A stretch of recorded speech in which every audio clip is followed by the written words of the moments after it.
Thank you for tuning in to Behavior Resource and Advocacy Network's new series entitled Pathways to Bridging the Gap. With this series, our mission is to empower parents and caregivers with insights, strategies, and resources for student success. We hope you enjoyed this episode. Hello, everyone. Hello, and thank you so much for tuning in to the Pathways to Bridging the Gap series with Behavior Resource and Advocacy Network. My name is Keisha Protho. I am the founder and CEO of Behavior Resource and Advocacy Network, where our goal is to empower parents and caregivers with insights, strategies, and resources for student success. And so with this series, I will be bringing on different professionals within the school setting so that they can provide insight, again, strategies and different, and we will be facilitating, of course, different conversations as it relates to student success. And so today we have Yvonne Miller with us, who is a school counselor. And so I will allow her to give us a little bit of an introduction, a brief introduction about herself, as well as her role in the school setting. Sure. Thank you so much for that introduction. Of course. So my name is Yvonne. I am a school behavioral counselor. We try to stay away from that behavioral word, but Yes. I'm going to say mental health. I'm also a licensed professional counselor associate. And within the school system, I pretty much assist teens and adolescents with, adolescents in general with emotional, what do I want to say? I'm going to say emotional guidance, Okay. help them Okay. navigate their feelings, as well as assist them with possible conflict resolution as needed. And then also allowing them to explore other methods of communication, whether it Mhm. be between a teacher or between a friend. So I actually do a lot, but I'm gonna keep Yeah. it to that. Yeah. Keep it simple. You wear a lot of Yeah, different hats. Absolutely. yeah, uh-huh. Absolutely. I love it. I love it.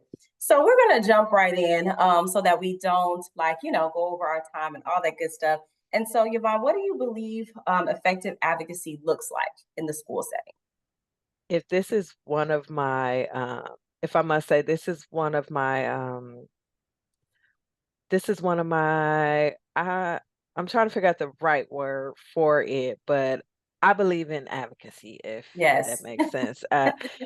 When I first started at the school, I definitely put that we have this little introduce the counselor thingy, and I put self-advocacy, especially on Hmm. the student side, but it involves clear communication, sorry, between Okay. students, parents, and staff. And of Yes. course, that clear communication can go in so many different ways, but the main goal is to make sure that the students' needs are met.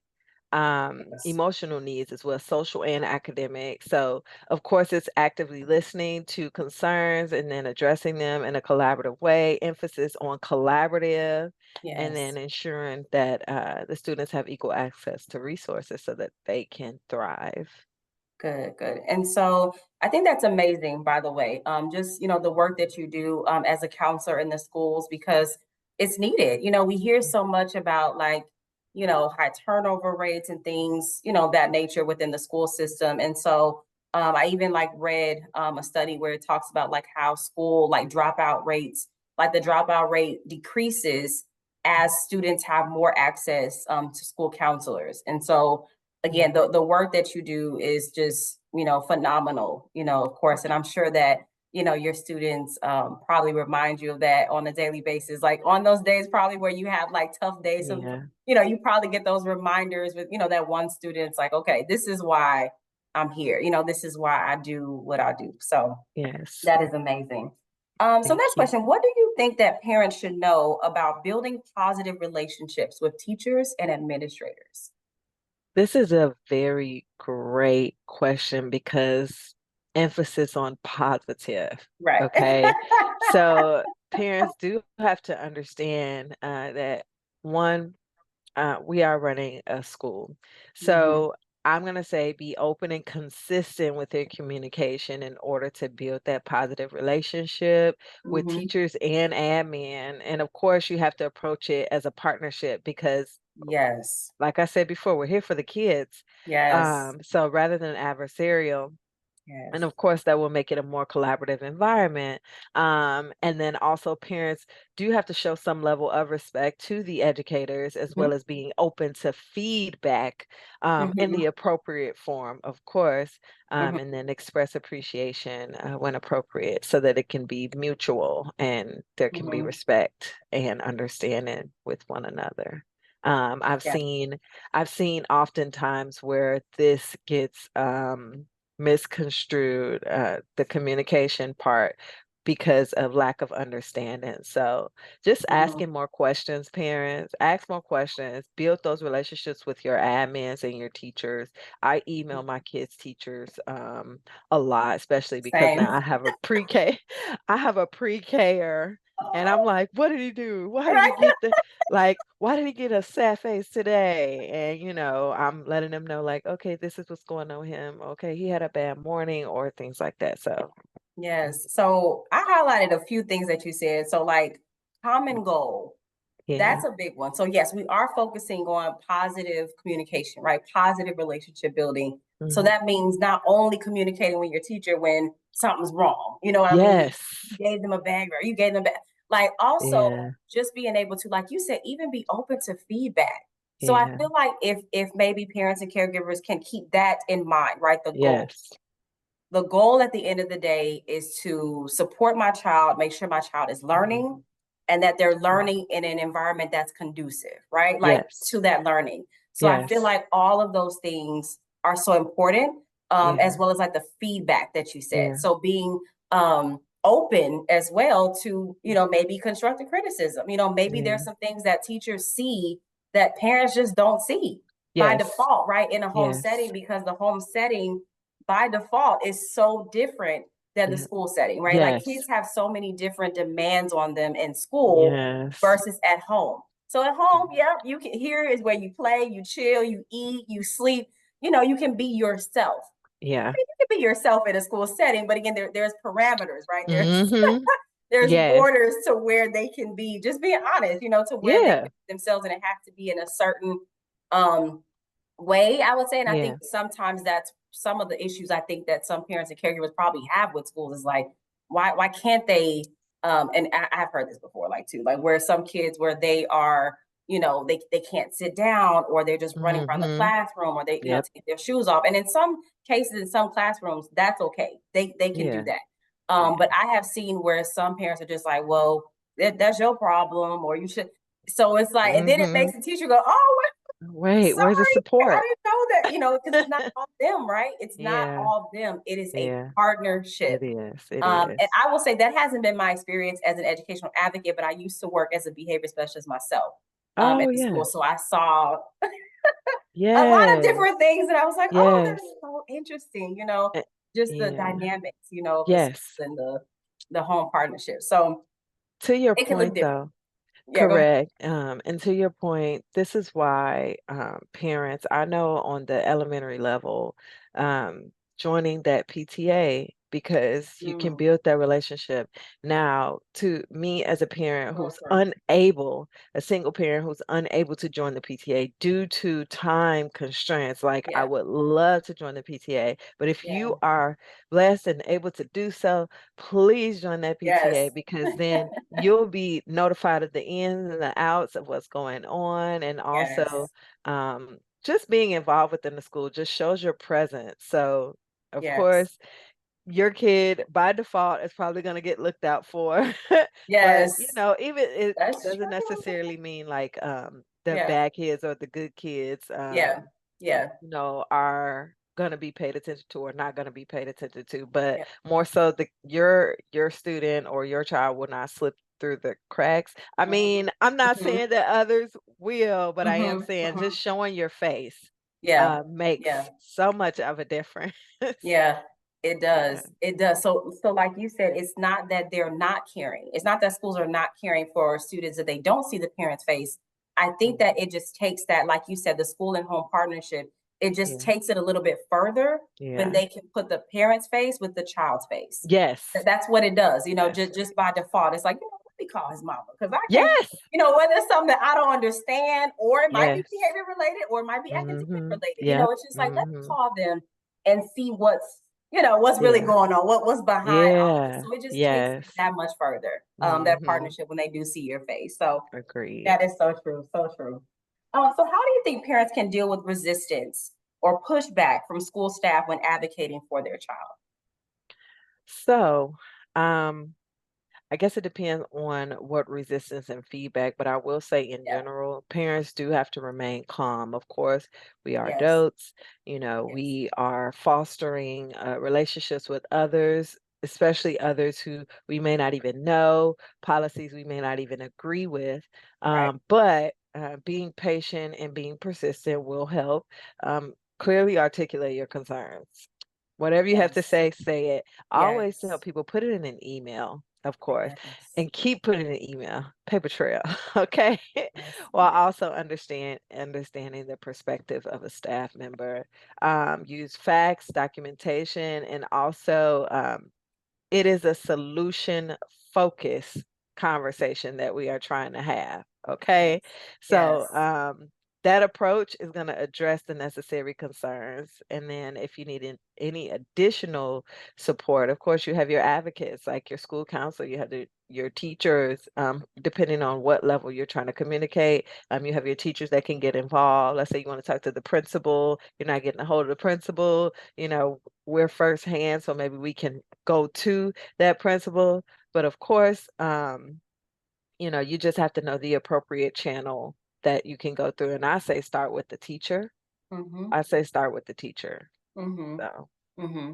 That makes so much sense. And then just like you said, remaining calm. I think that sometimes and I agree with you 100%.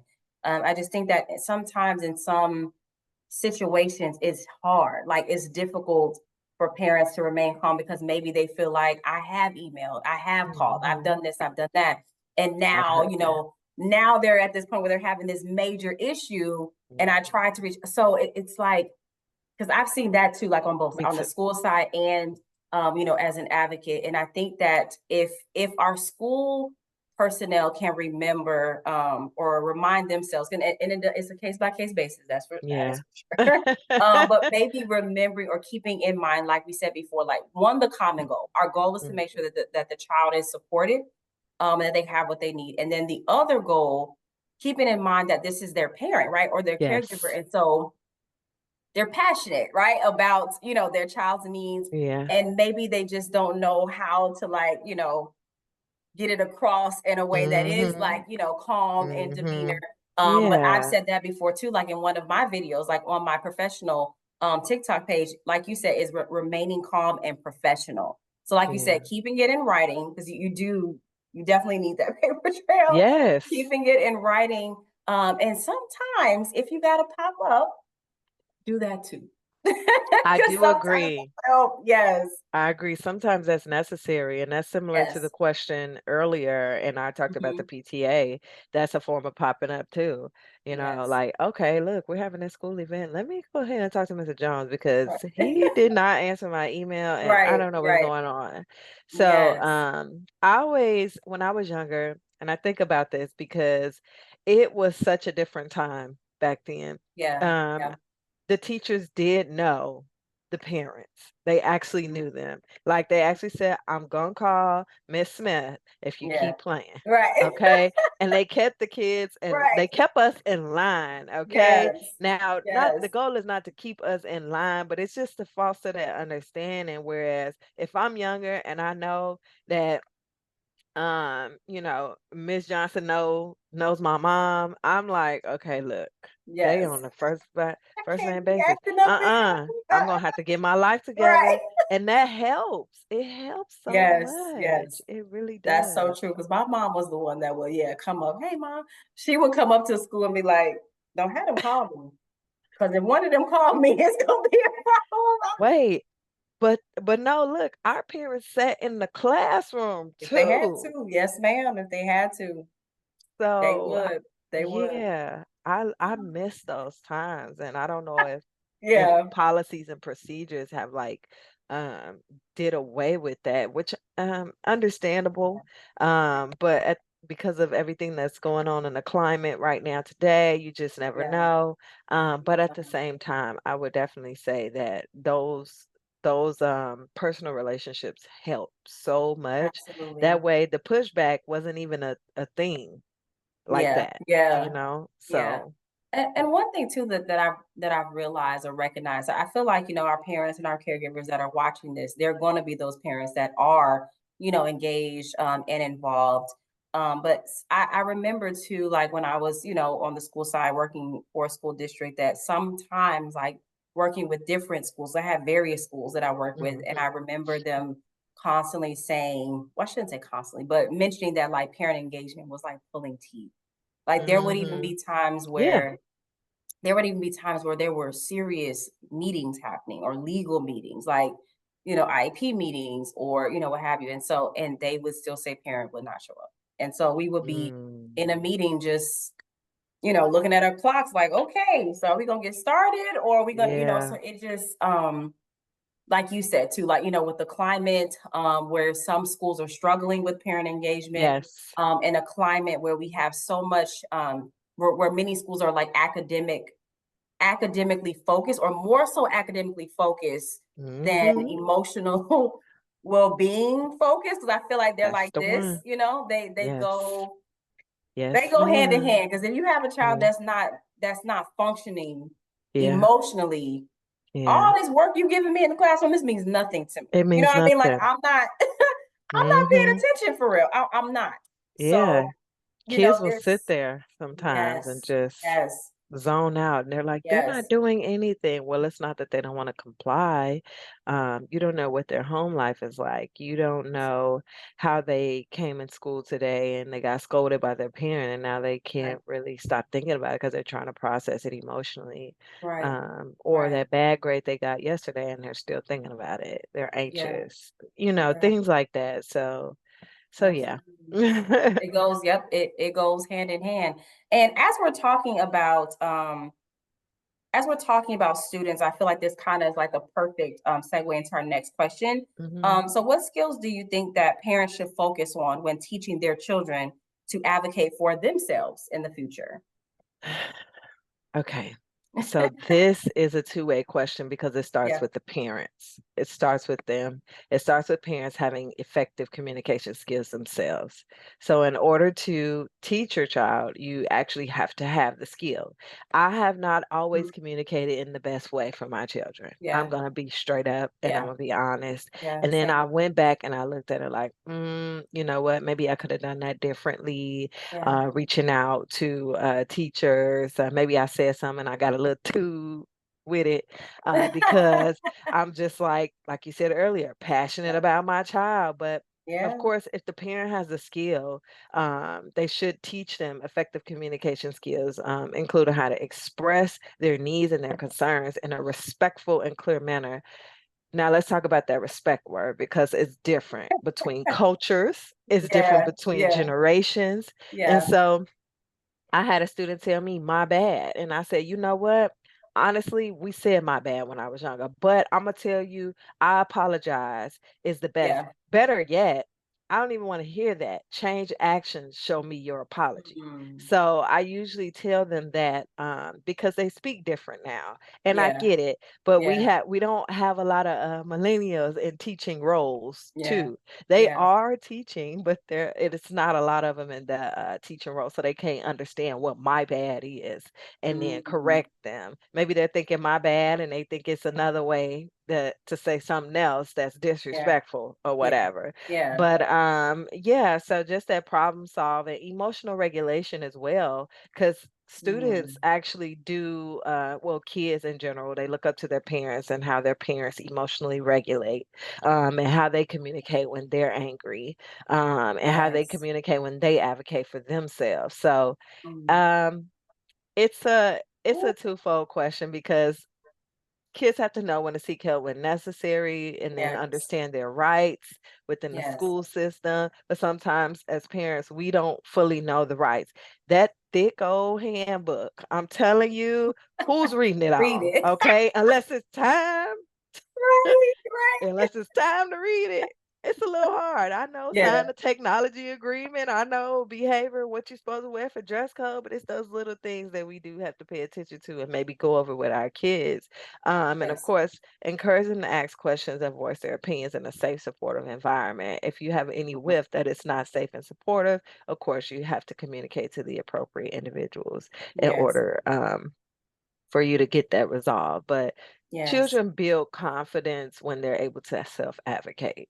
And it yes. depends on the teacher because you have some teachers like, okay, well, making it into an assignment. Okay, how do you Mhm, communicate when mhm. you want to advocate for yourself and make it a little fun thing and people go around raise their hand, whatever, however Yeah, teachers get creative with that. So yeah. once again, it's a partnership. It's Yes, collaborative. yes. And staff can teach based on what the parents teach as well for self-advocacy because we have moved away from the times where children just comply. Because when I was younger, Yes, we just complied. Okay. yes, Now it's like yes. who, what, when, where. Answer Yes, all my questions, then I'll yes, comply. yes, And I know because I yes. have a son like that. Yes, and it's so hard, isn't it? For It is so very hard. generational divide, right? So like you said, we would just do, but now that we have kids, including my baby too, and it's Yeah. like, I want her to be able to ask those questions because I do feel like in a way it is about self-advocacy, but Hmm. also when we're talking about like that generational divide, right? So for Yeah. other generations, that may be seen as disrespect, right? As we're Yep. talking about respect, because they're Yeah. trying to get an understanding Yeah. of what's being asked of them. And Yep. I have no problem. I say all the time, I don't have no problem. I have no problems with my baby asking me why. So once I Hmm. tell you the why, guess what you need to do? Go Hmm. ahead and do that. Like there's no Hmm. more after that. So I'll Yep. talk to you. I'll give you some feedback. Yep. But once I tell you the why, it's time to do. So bye. Yep. Like go Yep. do what I asked you to do. Uh-huh. Yep. And it's so interesting too, like how you mentioned. So I'm gonna overtaking those like, oh, that's good. You mentioned like emotional regulation. And so Hmm. sometimes from what I heard you saying, like parents can't necessarily teach their child something that they don't have. And so Yeah. that also reminds me how it reminds me of what's the word?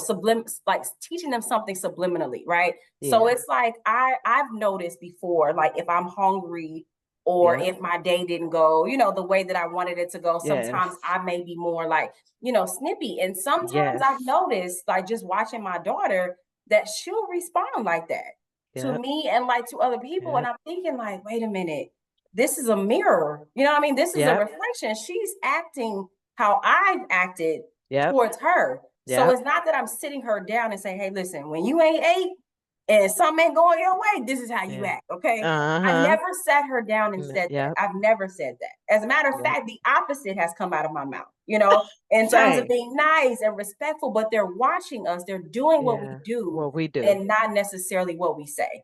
And those Yeah. two also got to go hand in hand too. Yep. What we're Yeah. doing and what we're saying has to match up. It has to, Hmm. because the default behavior is going to be what they see. What they Because see. Yes. chances are they're not really listening They're anyway, not. or they might and Mm-mm. they just forgot. You know what I mean? In terms of what we're Hmm. saying. So the Yeah. default behavior is always going to be what they see. And Yes. so That I is very think true. that a lot of that too comes with the reflection, Mm. like the self-reflection. And so parents are not perfect. There's no perfect human being on this earth right now. Yeah. And so Yes. sometimes we have to do that reflection, like, oh my God, I can't believe I said that to her or him when I was like, and so apologies, I think, are also in order. Like Yeah. as adults, sometimes Yes. we have to apologize to our children and say, you know what, Yep. mommy didn't mean, what she said or what I did. And I've gone all the way there before with my daughter, full Yeah. transparency. Like I had a Yeah. lot on my plate today, babe. I had to do this, I had to do that. Because I think that Hmm. sometimes again, Same. generational divide, right? I'm not gonna Yep. our parents didn't tell us, They did not. well, mortgage was due today, and I had, so our Ooh. parents don't do that. I'm doing that. Oh my gosh. You I'm bring doing up a that. good point. And I'm Yeah. sorry. I'm sorry to No, interrupt no, you no, no. because Go ahead. Go ahead. I do this a lot and I feel bad for it because Yeah. I felt bad for it because my Yeah. parent did not do that.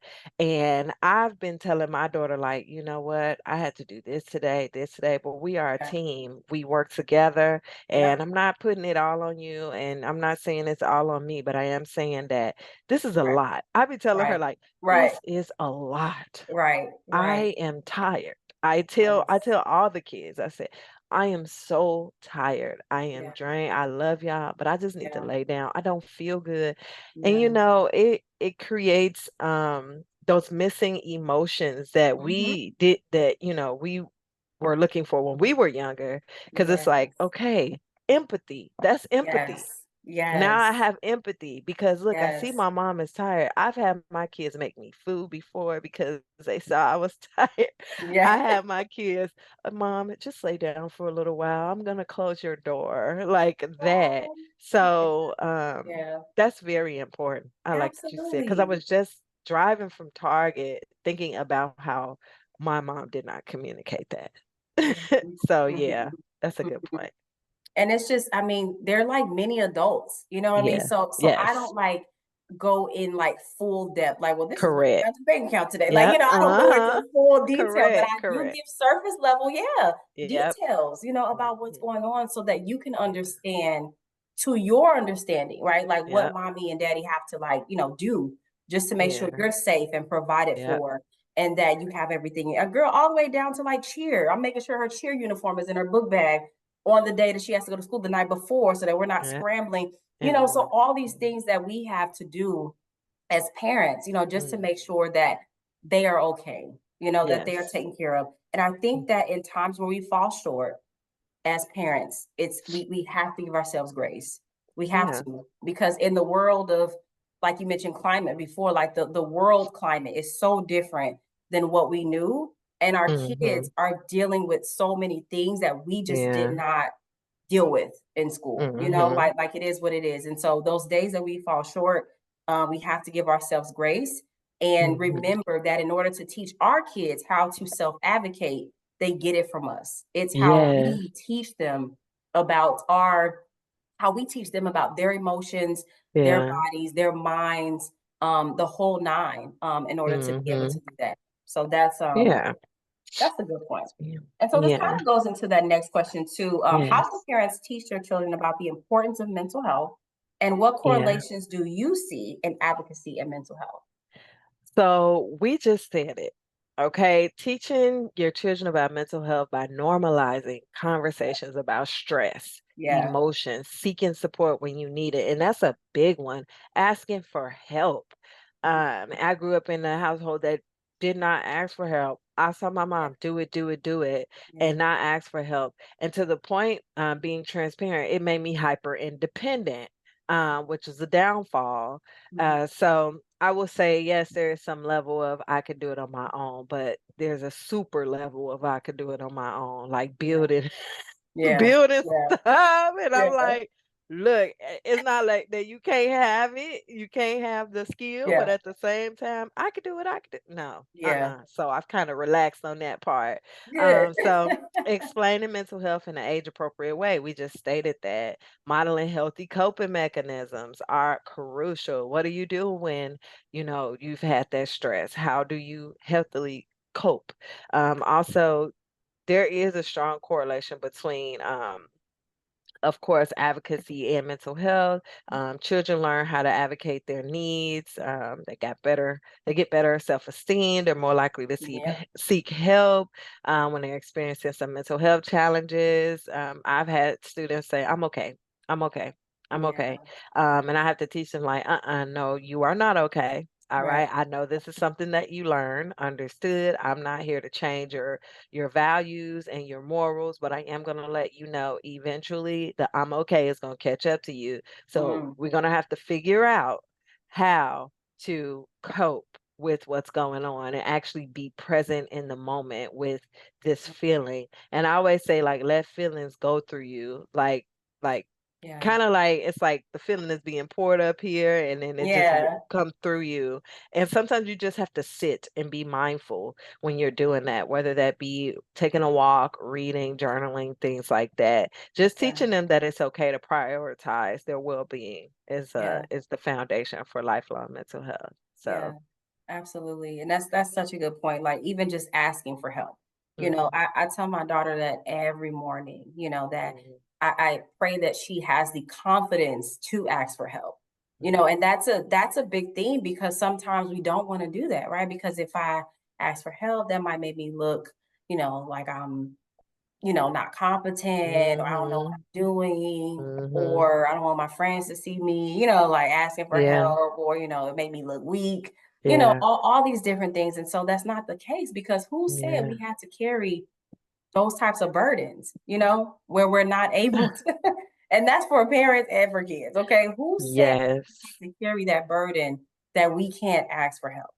And actually Mhm. being able to ask for help shows strength. It Yes. shows that I need help in this area to Yes. make it to the Yes. next step, Yes. So that part, Can that I is say crucial. can I Yes, say in some yes. form that I believe that it's cultural? Me identifying as an African American female, Mhm. I noticed that asking for help is a weakness, Yeah, growing up. And so I've seen that though. I've seen that amongst other African American females yeah. as well, except for the African American females that actually got that in their household where they're Mhm. able to ask for help, which is slim that I've ever seen. Yeah. I haven't seen too many African American females who have asked for help. And so maybe it's who I'm surrounding myself with, but I Yeah. will just say that I noticed that it's cultural, if that makes sense, to the Mhm. African American, because that's the only culture that I can speak for. Yeah. But Yeah. yes. Yeah, Hmm. and that's so true. And again, it trickles down to our kids, when we're Hmm. not able to do that. And so they may do the same thing, well, I'll Yeah. figure it out. Yep. They'll try at their desk, I'll figure it out. Or if they are struggling, mentally, it's Yeah. okay, I'll figure it out. Just like Yep. when you ask questions like, you okay?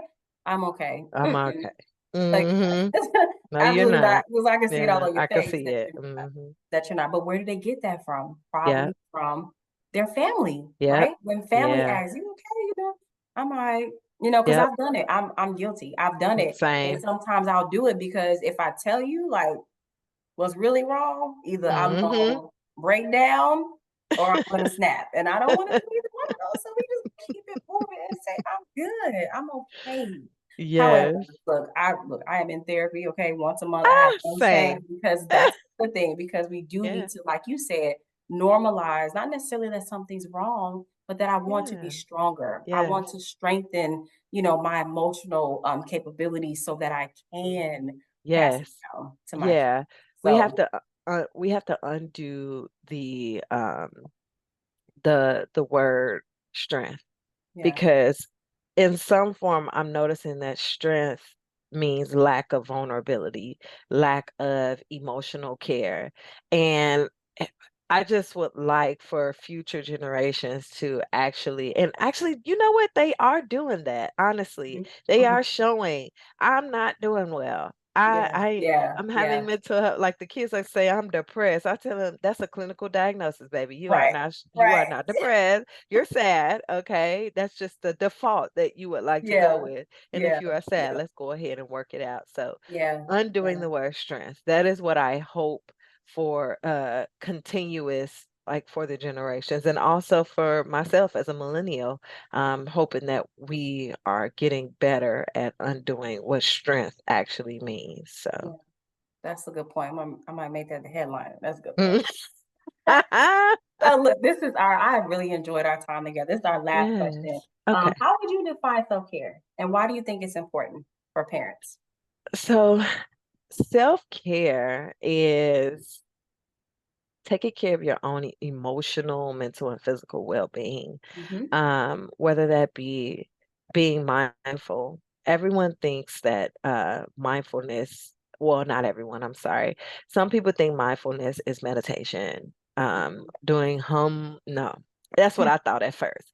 No, mindfulness is like I said earlier, writing in journals. I have this thing called a junk journal where I tell the kids, I just write whatever comes to my mind. I just put it on a paper. It don't even make sense. Like I Mm-hmm. look at it and I'm like, what were you going through? Or Yeah, voice recording, voice yeah, record what I need to say, then deleting it because I got it off, you know. yeah, And then also that physical well-being. Honestly, going to the gym is very helpful. If you're not going to the gym, some yeah, form of exercise, because I believe that it has some of the same effects as therapy too. yeah, You look good, you feel good. Okay, you're healthy, you feel good. So yeah, also, asking for help. I think self-care is just pretty much like I said before, taking care of that emotional and mental and physical health, but also just mm, being honest about the yeah. load of parenting. Mm, And I am guilty of this because parenting is hard. I cannot, it's easy, but it's hard, if that makes sense. And like I mhm, said, I am a single parent, so it is different on my mhm, end. mhm. But I also do have some help, but at the same time, it's still stressful just Yeah, talking to my kids in general. When I've talked to kids yeah, all day, I don't want to talk to anybody when I get home. right. So, just building up that, well, getting your time, your me time, also just getting better at your skills on how to emotionally regulate and cope when things are going they're not going your way, or they're just not going how you may have planned them to be, and also going with the flow too. Okay, because Mhm. I just said going your way because that would be control. Letting go of Yes, yes, control. We have to yes. let go of control. That's hard. Okay, That's tough. it's very, very hard. The kids are going to have the school experience probably different from what Yeah, we have had, but at the yeah, same time, just experiencing it, being present in the moment. It's okay to be present. Yeah, we do yeah, have to kind of predict the future because that's the society that we live in, but at the same time, I think being present in the moment will eliminate some of the stressors that we have as parents. Like, I yeah. got a good example. Let's say your kid spills something on the floor, Mhm. and I'm guilty because I'm like, oh, I just mopped the floor, Yeah, but yeah. laughing. Oh my gosh, you Mhm. just spilled that. That is so funny. Or, oh, you look sad that you spilled Mhm, that. Let's go ahead and clean it up. Now, I just mhm, cleaned the floor, like, causing extra stress. Like I said, I'm guilty. mm, I am guilty. Just being mhm, present in the moment. And mhm. it teaches our children how to be present as well. And, Yeah, you know, that's yeah, stress. That's yeah, stress. Working on yeah. that stress. I'm gonna say, parents, let's just work on our stress. I'm here with Absolutely. y'all. Like, even as a mental health professional, what we stated before, Yeah. I go to therapy as well. My graduate professor said, you can't be a licensed professional counselor associate if you're not going to therapy. Like, Mm, how you gonna tell somebody else? So, right. working on that stress, whatever method of self-care, whatever that looks like for you, like going to therapy. If you don't think going to therapy is okay, join in like a self-help group, or something like that. Also joining like a run club or something, whatever. If you don't really like exercising like that, but you like meeting new people, you like being outside, doing something Yeah, like that. So there's different ways to take care of yourself as well. And yeah, just being honest, showing yeah. up as you and just being Mm, unapologetic about it. This is me. mm. Okay. I'm a work in progress if that is you, or I don't got it all together, but it's Yeah, okay. yeah. That's a So, good point. Just being able to show up as yourself, and finding that space, whether, it may not be mental health therapy. I do encourage, everyone to, yes. at least have a few sessions, check those EAP benefits if you got them. But Yes. Oh, just I being tell able, all the yes, go time. ahead, go ahead. No, I was just about to tell you.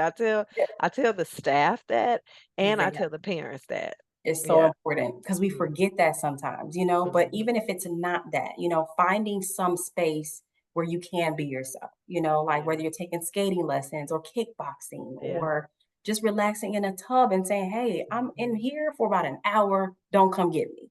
Because all I'm Exactly. doing is relaxing, Yeah. but it allows you as parents to be able to refill, right? Mhm. Refill your cup so that you can Mhm. show up as you, right? Yeah. As your most authentic self. So Yes. all of these things are so important. These topics are needed, of Yes. course. So I just want to thank you again, Miss Yvonne, Thank for you. joining our Pathways to Bridging the Gap series, where we'll have more conversations, of course, like this. And I just hope that this was beneficial to all of our parents that are watching. And so until Yes. next time, we'll see Thank you you. later. We hope you enjoyed this episode of the Pathways to Bridging the Gap series. Behavior Resource and Advocacy Network's goal is to always empower parents, caregivers, and communities with the tools and knowledge needed to advocate for youth in the school setting. Please tune in for further episodes. Please like, share, and subscribe.